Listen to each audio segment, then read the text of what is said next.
Napapasa ba ang malas sa pre-love gold? Malas ka nga po. Ano po? Malas ka. Bastos ka, malas ka. Good morning mga madam! May nagtatanong sa akin, madam, napapasa ba ang malas pag bumili ng pre-love? Hindi ko alam kung mapatawa ako or mapa-cleansing ako agad. Sage! Pero seryoso, ang dami palang naniniwala dito. Naniniwala ka ba? Maraming takot bumili ng pre-love or second-hand items dahil kasi daw may bad energy. Akala nila may dalang sumpa or malas, lalo na pagdating sa gold or jewelry. Alam nyo, kaya imbes nakakatipid na sana sila, umaatras bigla. Pero ito yung totoo, ang malas hindi yan siya automatic na sumasama sa gamit. It doesn't carry curses. In fact, gold is a symbol of wealth, abundant, and timeless value.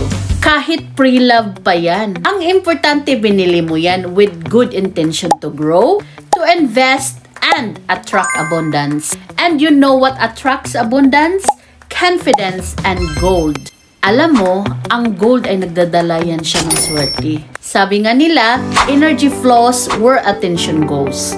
So if you focus fear, you attract fear. But if you focus growth and gratitude, the blessings come on your way, even with pre-love or subasta. So kung may makita kang pre-love gold na gusto mo, huwag kang matakot bilhin. Baka yun pa ang lucky charm mo this year. Ang malas ay hindi yan automatic sumasama sa gamit. Gold is neutral. Ang mahalaga ay ang intent, kung paano mo binili, kung paano mo isusuot, at paano mo dadalhin ang energy mo habang sinusuot mo yan. Pre-love gold, alam mo ba, pwede mo pa nga yung maging lucky charm mo.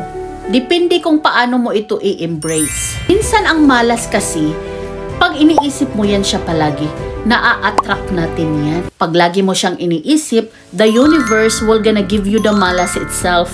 And life is too short. Dapat i-enjoy mo lang yan. At laging positive sa lahat ng bagay. Kung ang intention mo ay abundance, embrace it.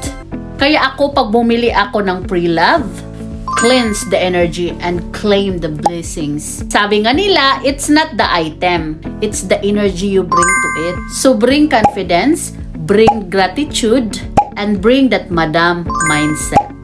Don't forget to follow and like, comment for more real talk and gold talk. This is Madam Gold.